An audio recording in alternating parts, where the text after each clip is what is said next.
নমস্কাৰ আপোনালোক সকলোকে পুনৰবাৰ আপুন নিউজৰ অন্য এটা ভিডিঅ'লৈ স্বাগতম জনাইছো।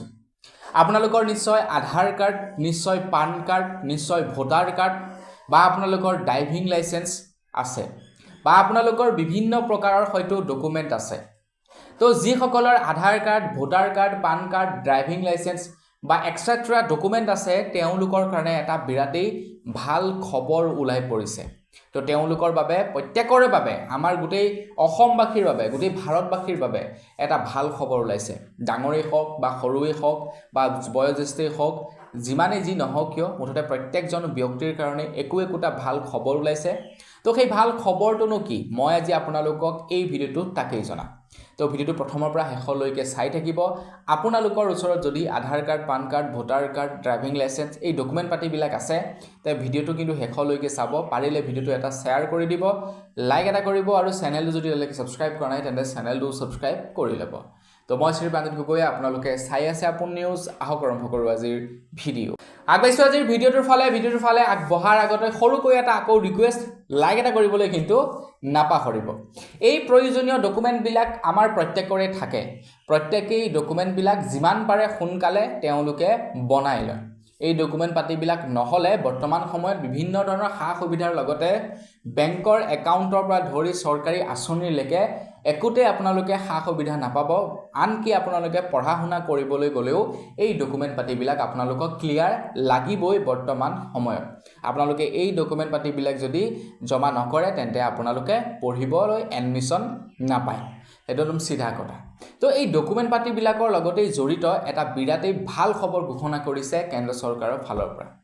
কেন্দ্ৰ চৰকাৰৰ ফালৰ পৰা ঘোষণা কৰিছে যে এই ডকুমেন্ট পাতিবিলাকৰ লগত জড়িত এটা বিশেষ পোৰ্টেল মুকলি কৰিছে এতিয়া কেন্দ্ৰ চৰকাৰৰ ফালৰ পৰা।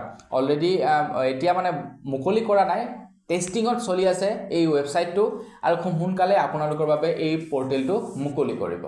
তো এই পোৰ্টেলটোত আপোনালোকে কি কৰিব পাৰিব? তো এই পোৰ্টেলটোত আপোনালোকে আপোনালোকৰ প্ৰত্যেকখন ডকুমেন্টেই ষ্ট'ৰ কৰিব পাৰিব।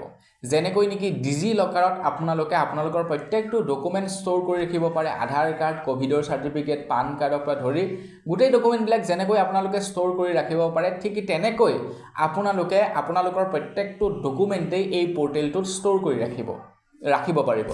এতিয়া আপোনালোকে হয়তো ক'ব পাৰে যে ডিজি লকাৰ অলৰেডি আছে তেন্তে এইটোনো আমাৰ কি লাভ? আমি এইটোত কিয় ডকুমেন্ট ষ্ট'ৰ কৰি ৰাখিম? তো আমাৰ ফাইদাটো কি হ'ব? আমাৰ কি লাভ হ'ব?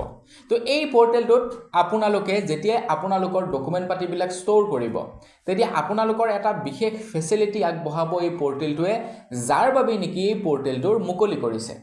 কেন্দ্ৰ চৰকাৰে কৈছে যে কেতিয়াবা যদি কিবা কাৰণত আপোনালোকৰ যেনিবা মোবাইল নাম্বাৰ সলনি কৰিব লগা হ'ল আধাৰ কাৰ্ডত, আপোনালোকে আধাৰ কাৰ্ডত মোবাইল নাম্বাৰ সলনি কৰিলে, আধাৰ কাৰ্ডত মোবাইল নাম্বাৰ সলনি কৰাৰ পাছত আপোনালোকে বাকি যিকেইটা ডকুমেন্ট থাকিলে সেই বাকি ডকুমেন্ট কেইটাটো আপোনালোকে মোবাইল নাম্বাৰ সলনি কৰিবই লাগিব। কাৰণ আপোনালোকে আধাৰ কাৰ্ডত যেহেতু সলনি কৰিলে বাকিবিলাকতো অটোমেটিকলি সলনি হৈ নাযায়।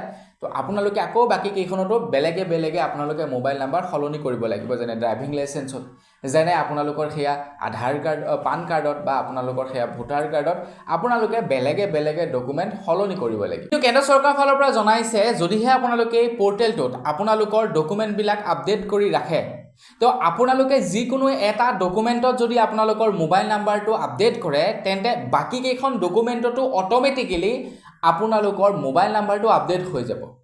আপোনালোকে বেলেগে আপডেট কৰাৰ প্ৰয়োজন নাই। যিকোনো এখন ডকুমেন্টতেই বা আপোনালোকে ডাইৰেক্টলি সেই পোৰ্টেলটোত গৈ আপোনালোকৰ মোবাইল নাম্বাৰটো আপডেট কৰিব পাৰিব আৰু লগে গোটেই কেইটা ডকুমেন্টত আপোনালোকৰ মোবাইল নাম্বাৰটো আপডেট হৈ পৰিব।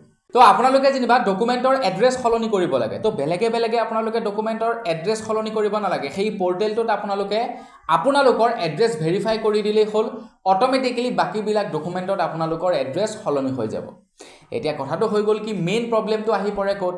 এতিয়া আপোনালোকে যেনিবা অনলাইনত সলনি কৰি দি পেলালে আপোনালোকৰ মোবাইল নাম্বাৰটো, আপোনালোকৰ এড্ৰেছ পাতি আপোনালোকে যেনিবা অনলাইনত অটোমেটিকলি সলনি হৈ গ'ল, সলনি কৰি দিলে। এতিয়া আপোনালোকৰ ঘৰত যিখন পান কাৰ্ড আছে, যিখন ভোটাৰ কাৰ্ড আছে, যিখন আধাৰ কাৰ্ড আছে সেইখনততো আপোনালোকৰ এড্ৰেছ পাতি নাই, নতুন এড্ৰেছ নাই, পুৰণা এড্ৰেছেই আছে, নতুন নম্বৰটো নাই, পুৰণা নম্বৰটো আছে। তো তেনে ক্ষেত্ৰত কেনেকুৱা ধৰণৰ পদক্ষেপ হাতত লৈছে কেন্দ্ৰ চৰকাৰে?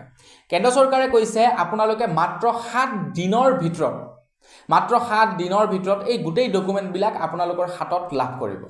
আপোনালোকে যেতিয়াই কিবা এটা আপডেট কৰিব আপডেট কৰাৰ 7 দিনৰ ভিতৰত আপোনালোকে ডকুমেন্ট আপোনালোকৰ হাতত লাভ কৰিব আৰু তাৰ বিনিময়ত আপোনালোকৰ পৰা কিবা এটা চাৰ্জেছ লোৱা হ'ব যেনেকৈ পান কাৰ্ড আপডেট কৰিবৰ কাৰণে কিবা এটা লয় আধাৰ কাৰ্ড আপডেট কৰিবৰ কাৰণে কিবা এটা লয় ঠিক তেনেকৈ আপোনালোকৰ পৰা কিবা এটা ল'ব আৰু তুৰন্তে আপোনালোকৰ এড্ৰেছত পাই যাব মাত্ৰ 7 দিনৰ ভিতৰত আপোনালোকৰ ডকুমেন্ট আপোনালোকৰ ওচৰত আহি পাই যাব কাৰণ আপোনালোকে যদি বৰ্তমান সময়ত আধাৰ চেণ্টাৰত বা পান চেণ্টাৰত বা ভোটাৰ কাৰ্ডৰ যদি এড্ৰেছই হওক বা ফটোই হওক মোবাইল নম্বৰে হওক সলনি কৰিবলৈ যায় মিনিমাম এটা সময় লাগে মানে এটা প্ৰায় 1 মাহ দিন সময় লাগে আপোনালোকক সেই বস্তুৰ হাৰ্ড কপি আপোনাৰ হাতত পাওঁতে কিন্তু আপোনালোকে সহজতে এতিয়াৰ পৰা আপডেট কৰিব পাৰিব আৰু 7 দিনৰ ভিতৰত আপোনালোকৰ ওচৰত আহি পাই যাব সেই গোটেই ডকুমেন্টবিলাক গতিকে ইয়াতকৈ আৰু ফেচিলিটি কি লাগে তো Aadhaar card voter card PAN card driving licence এই পৰ্টেলটোতে এতিয়া এড কৰি থব পাৰিব পৰ্টেলটো এতিয়ালৈকে মুকলি কৰা নাই যেতিয়াই মুকলি কৰে মই আপোনালোকক নিশ্চয় জনাই দিম খালি এতিয়া কেন্দ্ৰ চৰকাৰৰ ফালৰ পৰা ইমানটোই ইনফৰমেশন আগবঢ়াইছে সকলোৰে বাবে তো আজি এই ইনফৰমেশনটো জানি আপোনালোকৰ কেনে লাগিলে কমেন্ট সেকশনত জনাব যদি ভাল লাগিলে লাইক এটা কৰিব চেনেলটো সাবস্ক্ৰাইব কৰে সাবস্ক্ৰাইবটো কৰি ল'ব পুনৰ এটা ভিডিঅ লগ পোৱাৰ খাই আজিলৈ বিদায় মাগিছো ধন্যবাদ জয়